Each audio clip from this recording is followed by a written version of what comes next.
Welcome to ProPractice, your guide to refine, enliven, and illuminate the piano repertoire.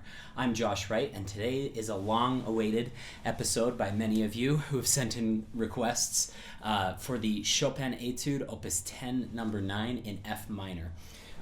In the coming weeks and months, I'll be finishing off all the Chopin Etudes as well as that Pictures at an Exhibition intermediate course. And after that, I'm thinking of finishing the Tchaikovsky concerto videos and the Rachmaninoff third videos. But feel free to keep sending in more requests. I always like to compile those into a spreadsheet that I have of videos that I need to do that people are interested in. This etude has a lot to do with left-hand flexibility. So we're going to go over various fingerings and methods to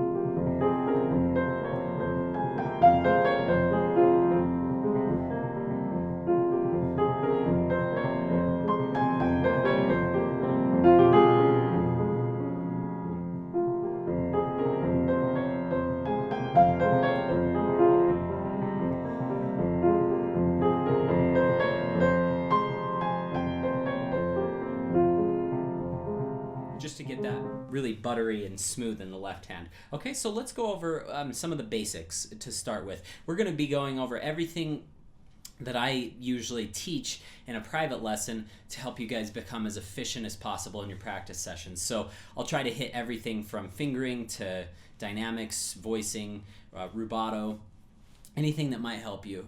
So the first thing that I would do is I would think about, and I'm going to be doing a video on YouTube on this soon, but think of your wrist kind of as a multi-directional flexible mechanism. So like if you are familiar with what a gimbal is, G-I-M-B-A-L, for like a phone or for a camera or something, or a video camera, if you hold the gimbal and you tilt your wrist this way, it holds the phone or the video camera or whatever you're filming with, it holds that steady. But I want you to think of your wrist as that gimbal. It's like a ball joint, so that you can move in any direction. A lot of times people will start playing and they understand that they have to move like this, but they don't understand that they can also move this way as well. You want to be able to combine that directional flexibility in order to get the most efficient motion you possibly can. So not only do you come up that way, but I think I would probably start a little bit tilted this way and tilt up this way. So you're coming around a little bit and you're coming over a little bit. Again, it's not that you need to like overdo these movements, but this will help tremendously with getting things really smooth. A lot of people, like I'm looking at this edition, Paderewski, and by the way, I really love Paderewski's edition besides the fingerings. A lot of these are super strange, like 5-4-1-4-1-4.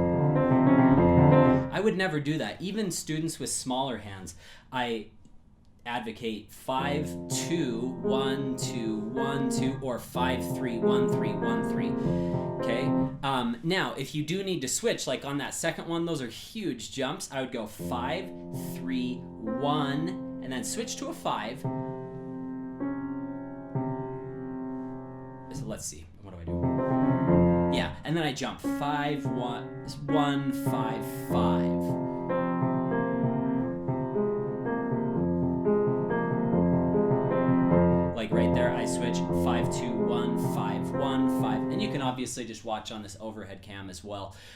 If you don't catch any of the particular fingerings, you can watch what I'm doing there. So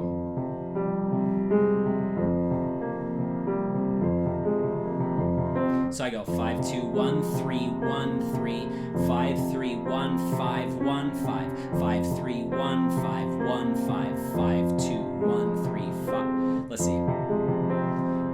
It really depends. 5-2-1-5-1-5, 5-2-1-3-1-3-5-2. Sorry, 5-3-1-3-1-3, 5-3-1-5-1-5, 5-3-1-5-1-5, and so forth. Okay. Now, the other thing that you absolutely need to do is to make sure that that is so soft and smooth. The way you get good at that is by thinking of this. Now, if I chopped off my arm, that'd weigh probably, I don't know, 10 pounds or something. maybe 20. So you got to think of using a heavier mechanism than just your finger. And then your wrist, pretend that the wrist is a fourth joint. So you have 1 joint, 2 joints, 3 joints, 4 joints. Okay, so all of this, and the wrist can almost act as like the biggest joint in a shock absorber mentality. What I mean by that is, like, if you lock your wrist, sometimes you'll get like random accents. But if you use the wrist to sink down into the keys and absorb some of that weight,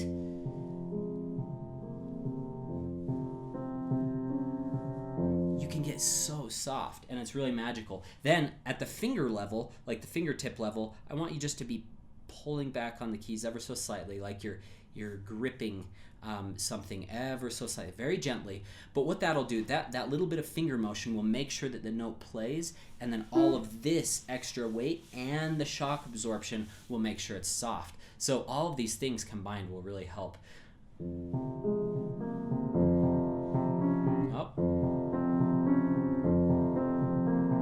Now, if I had to say what are the most important left-hand notes, this is like really bad that I'm telling you guys this. This is mostly for the super advanced players out there. So if you're intermediate or early advanced and this is like your first big etude, don't go crazy with this advice. Just keep the left hand soft.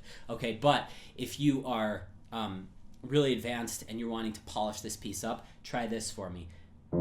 That one is a little bit louder, softer, a little bit louder, soft.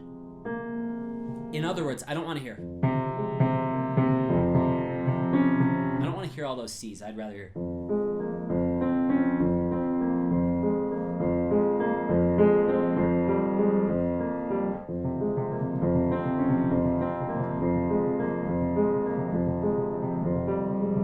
It just makes such a nice counter line.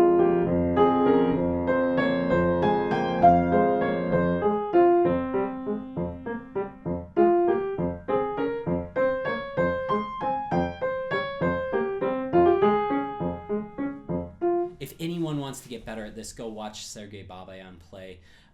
He has only a few videos on YouTube, but if you just watch him play, you will learn so much. I think he has the world's best technique. And a lot of people say, you're crazy, what about Zimmerman or Argerich or all these people? I mean, he just came out with a CD with Argerich, and obviously Argerich's technique is legendary. But there's something about the softness of Babayan's hands. It's just like so full of love and so full of colors and imagination. Watch that. Okay, let's move on to the next concept we're going to talk about. Thank you so much for watching. As with all ProPractice videos, the first section is free. If you'd like to view the rest of this video, or if you'd like to learn more about ProPractice, just click on the link on this screen or on the link in the description below. Don't forget to hit that subscribe button if you'd like to see more videos like this. Thank you so much for your support. It means a great deal to both me and to my family. Have a great week. Good luck in your practice sessions.